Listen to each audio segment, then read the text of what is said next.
And habang nasa edad pa tayo na ganito, alagaan na natin ang mga sarili natin. Para pagdating ng panahon na matanda tayo, hindi tayo maging perwisyo at hindi tayo magiging dahilan ng mental health ng mga anak natin. Para okay sila habang naghahanap buhay, habang tayo naman ay healthy at hindi sila na pipirwisyo. Hindi naman ako pinirwisyo ng magulang ko, pero yung worry ko at saka yung anxiety ko andun eh. Mahalin na ang magulang habang kasama nyo sila. Huwag nang magkanang-away-away sa magulang kasi nasa huli ang pagsisisi. Hindi talaga natin responsibilidad ang magulang daw natin. Kasi ang magulang natin ang may responsibilidad sa atin.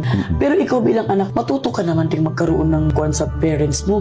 Yung magbalik man na nung kanilang binuhay sa iyo at talagang dinala ka sa ng siyam na buwan sa tiyan. At saka, automatic naman kasi pag mahal mo ang magulang mo, pinalaki ka ng maayos, talagang minahal ka ng sobra, ibabalik at ibabalik kahit hindi ka utusan. At yan lang yung sa commandments na may promise. 10 commandments. Oo. Yun yung obey, respect your parents, and you will be rewarded. Diba?